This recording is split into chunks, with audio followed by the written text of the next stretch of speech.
students, today we are going to study a new lesson, Poets and Pancakes, written by Ashoka Mitran. Poets means the persons who had a dream of becoming poets and they are working as employees in a Gemini studio. And pancakes means the makeup material which was applied on the faces of the artists of Gemini studio.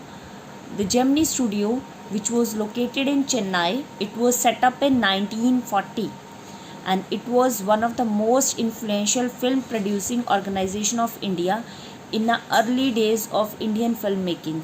सबसे effective film producing organisation था Gemini Studio and its founder was S Vasan.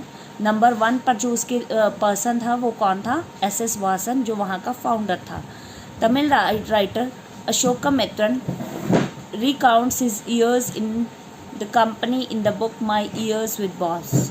Tamil writer Ashoka Mitran जो है वो इस lesson में अपनी इस company के साथ जो उसने ईयर स्पेंड किए उन मेमोरीज को रिकॉल करते हैं. माई ईयर्स विद बॉस, इसमें से ये एक्सट्रैक्ट लिया गया है. Which talks of influence of movies on every aspect of life in India. It tells us how the movies affected our life in India. The duty of Ashoka Mitran in Gemini studio was to cut out newspaper clippings on a wide variety of subjects and store them in files. Ashoka Mitran की duty थी Gemini Studio में newspapers clipping को cut out करना on a wide variety of subjects and store them in files. Wide variety of subjects पे clippings को cut करना और फिर उन्हें फाइल्स में स्टोर करना. Most of these had to be written out in hands. इसमें से बहुत सारी जो हैं वो हैंड रिटन होती थी. जो जेमिनी स्टूडियो की कटआउट्स क्लिपिंग्स थी वो हैंड रिटन थी.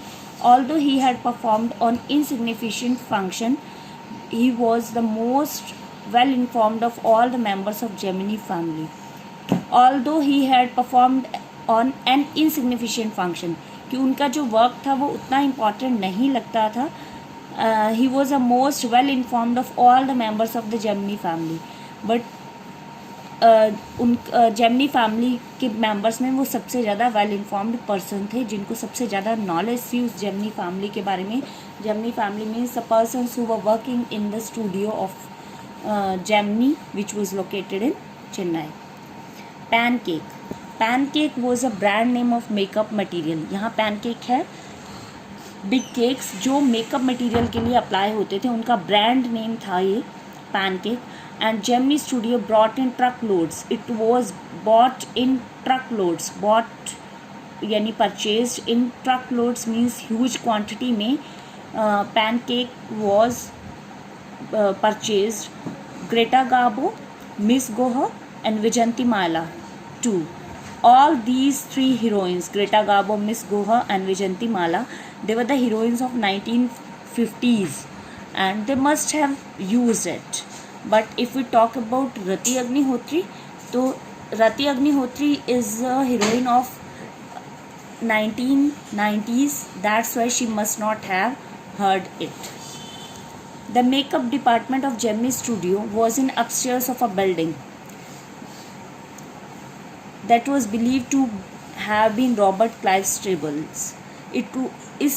This department was located upstairs, and Robert Clive Stable, it was said that कि once it had been Robert Clive Stable. Robert Clive famous britisher थे, military person थे, and कभी उनका ये stable हुआ करता था. Stable means a place for keeping horses. A dozen other buildings in the city are said to have been his residence. Many other buildings were said to have his residence, means he changed his residence again and again during his brief life. Why it was called that he had brief life? Because he lived only for 45 years. He had a lifespan of 45 years, and even briefer stay in Madras. Robert Clive seems to have done a lot of moving. Robert Clive ने बहुत सारी moving की, इधर उधर वो घूमते रहे, एक प्लेस पर कॉन्टिन्यूस नहीं रहे. Besides fighting some impossible battles in remote corners of India. India में रिमोट कॉर्नर्स में दूर दूर जगहों पर उन्होंने बहुत सारी फाइट्स को भी लड़ा, और उसके बाद marrying a maiden in Saint Mary's Church in Fort Saint George in Madras, और फाइनली उन्होंने वहाँ पर एक मेडन मीन्स अनमेरिड गर्ल से सेंट मैरी चर्च में मैरिज कर ली. The makeup room had the look of a hair cutting saloon. This para tells us about makeup material, and then it was the story of 1940s heroine, and this para tells us how that room was the rooms located upstairs had a lot created a lot of problems for the persons on whose faces makeup was applied, and then incandescent lights were there, those lights which created a lot of heat. And makeup room, it was like a hair cutting salon. Lot of lights were there, dozen large mirrors were there, and in the summer especially, lot of lights, and upstairs room and a lot of makeup the persons had to face fiery misery. Fiery misery means burning strongly.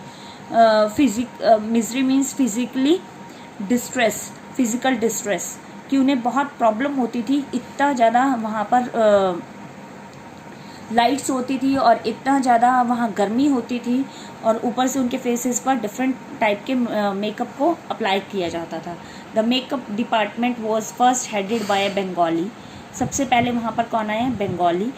who became too big for a studio and left, who became famous for the studio but he left. He was succeeded by a Maharashtrian. Bengali के बाद next कौन आए वहाँ? Maharashtrian. Then Maharashtrian के साथ वहाँ work कौन करता था? Dharwar Kannadiga. Kannadiga means people of Karnataka. Dharwar is a place of Karnataka. Then there was a person who was from Andhra Pradesh, then a Madras Indian Christian, Anglo-Burmese, and usual local Tamil. Means the persons, those who were working there as employees, they were from the different parts of the country. All this shows that Gemini Studio was a great deal of national integration. Different persons of various nationality, they worked as employees over there. Before AIR means All India Radio and Doordarshan began broadcasting programs on national integration. Means later on AIR and Doordarshan they stressed upon national integration, but before that Gemini Studio there were persons who were from different parts of the country. This gang here the author has used sarcastic language. That's why instead of team he used a word gang. Of national integrated makeup men could turn any decent looking person into a hideous crimson hued monster with the help of truckloads of pancakes. Means he said ki those team members who were working as employees over there, those persons or makeup man, they can change any good looking person into a bad looking crimson hued monster. Monster means bad looking person, with the help of truckloads of pancakes. इतना apply करते थे, उन पर इतना makeup material apply करते थे. More over locally potions and lotions various type के apply करके उन्हें गुड लुकिंग पर्सनस को भी हीडियस और बैड लुकिंग बना देते थे. रीज़न क्या था? Those were the days of mainly indoor shooting. At that time mainly indoor shootings होती थी, and only 5% films were shot outdoors. तो I suppose sets and studio lights, they needed the girls and boys to be made to look very ugly in order to look presentable in movie. कि उनके face को presentable बनाने के लिए movie में और indoor उन्होंने सारी शूटिंग करनी होती थी सेट्स एंड स्टूडियोज़ में. दैट्स वाई उन लाइट्स में उनके फेसेस को प्रेजेंटेबल बनाने के लिए lot of making material was use. That's why pancakes are applied on their faces. A strict hierarchy was maintained in a makeup department. Hierarchy means order. एक makeup department में एक order था कि कौन किसका मेकअप करेगा, ये फिक्स था. Like chief makeup man made the chief actors and actresses अगली. जो चीफ मेकअप मैन था वो चीफ एक्टर्स एंड एक्ट्रेसेस को अगली बनाता. Then his senior assistant the second hero and heroine. Then उसका जो सेकेंड असिस्टेंट है, सीनियर असिस्टेंट्स, वो सेकेंड हीरो हीरोइंस को, and the junior one definitely comedians को, एंड सो फोर्थ. और इसी तरह कॉन्टीन्यूटी में रहता. ये फिक्स था कि कौन किसके फेस पर मेकअप करेगा और उन्हें अगली बनाएगा. Sarcastic language is used here. The players who played the crowd were the responsibility of the office boy. जो क्राउड बैक में बहुत सारे लोग होते हैं फिल्म्स में, उनको पेंट करने के, उनके फेसेस को पेंट करने के लिए यहाँ पेंट वर्ड यूज़ किया है. वो ऑफिस बॉय का वर्क था. ऑफिस बॉय इसमें एक ऐसा करेक्टर है जो क्राउड शूटिंग के टाइम पर एक जाइंट वेसल मीन्स एक बिग यूटेंसिल में उस मेकअप मटेरियल को, उस पेंट को मिक्स करता, and then slapping on the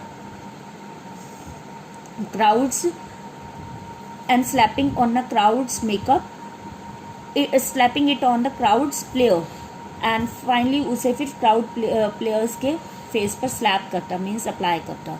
और उसका जो पर्पस था वो ये था कि मेकअप से फुली कम्प्लीटली जो फेस का सरफेस, जब तक उसका ईच पोर, एक एक होल फेस का जो है वो एक एक पॉइंट जो है फिल ना हो जाए, तब तक वो अप्लाई करते रहते उसके फेस पर वो मेकअप को.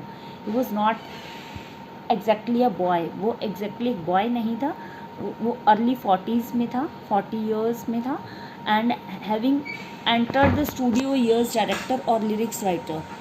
और स्टूडियो ईयर्स लिरिक्स राइटर था वो.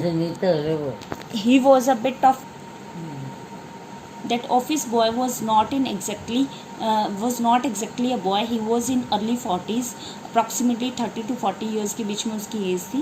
Having entered the studio years ago in the hope of becoming a star actor. That's why the title of the lesson is Poets and Pancakes.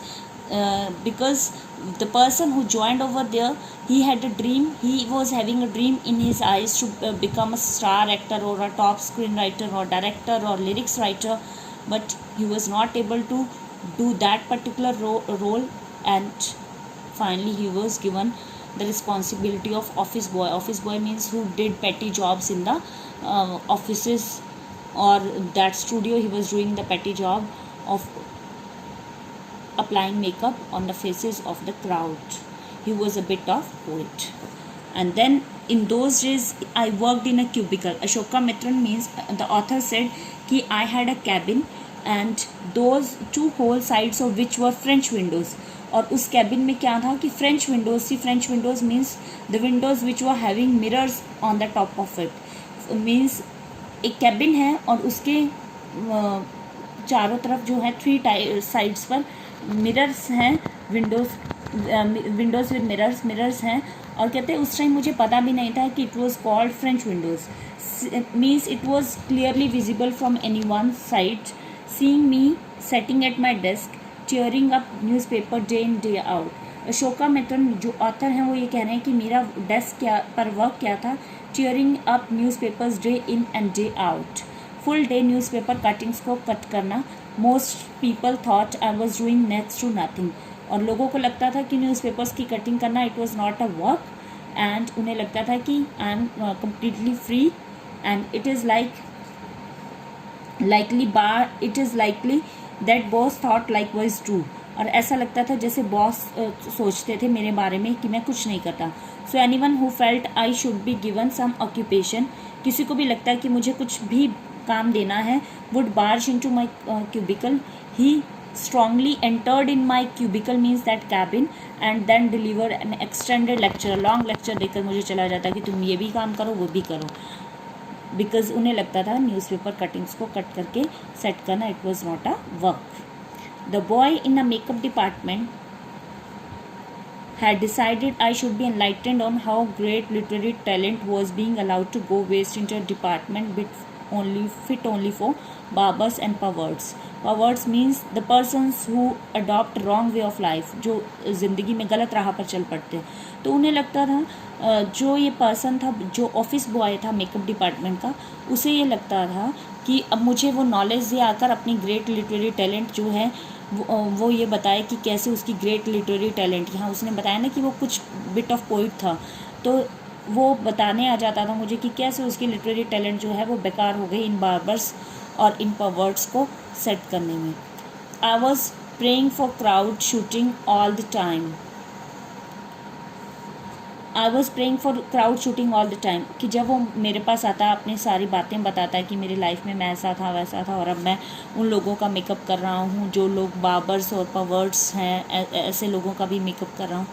तो उस time पर author क्या pray करते God से कि काश क्राउड शूटिंग शुरू हो जाए, अदरवाइज़ इसका एक्सटेंडेड लेक्चर ख़त्म नहीं होगा, अदरवाइज़ मुझे कोई भी उसके एपिक्स मीन्स लॉन्ग स्टोरी से नहीं बचा पाएगा. In all the instances of frustration, you will always find the anger directed towards a single person. In second para, he tells us about makeup room, then he tells us about office boy who applied makeup, then Ashoka Mitran tells us about himself, what work he used to cut the newspapers cuttings, and then he talks about the other person we will study. In all the instances of frustration, you will always find the anger directed towards a single person. Openly or covertly means silently. Openly और covertly silently किसी भी तरह से हम कह लें, हर एक person की जो एंगर था वो एक ही पर्सन की ओर जाता था. और this man of makeup department was convinced that, और इस तरह से ये जो मेकअप डिपार्टमेंट का ये पर्सन था इसे ये लगता था कि ऑल हिज वोज, उसकी great sorrows, woes means great sorrows of life,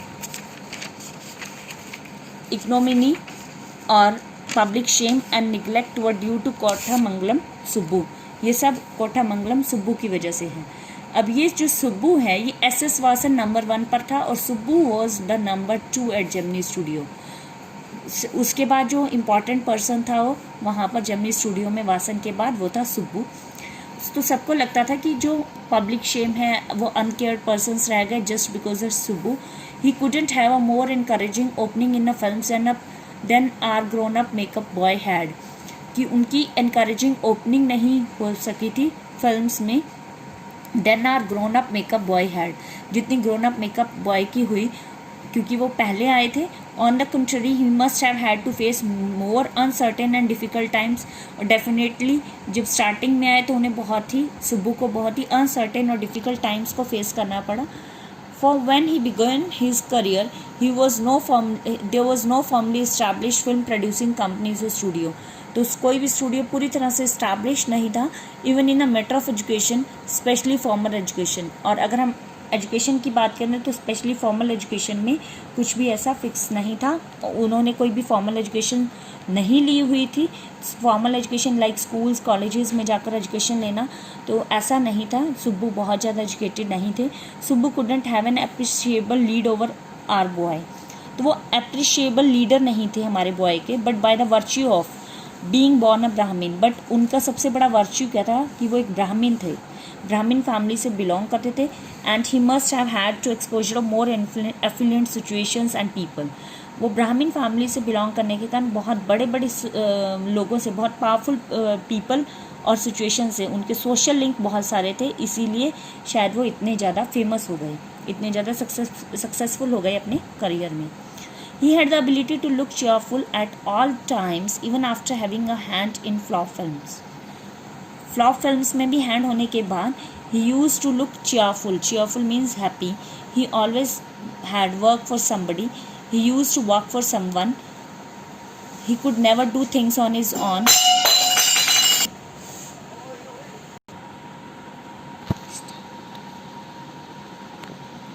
He always had worked for somebody. He always had work for somebody means his work was to give jobs to other persons, कि दूसरों को ये काम सौंपना, दूसरा काम देना, यही काम करते थे वो. He could never do things on his own. कभी भी वो काम खुद नहीं करते थे. बट वो फेमस क्यों थे? लॉयल्टी के कारण.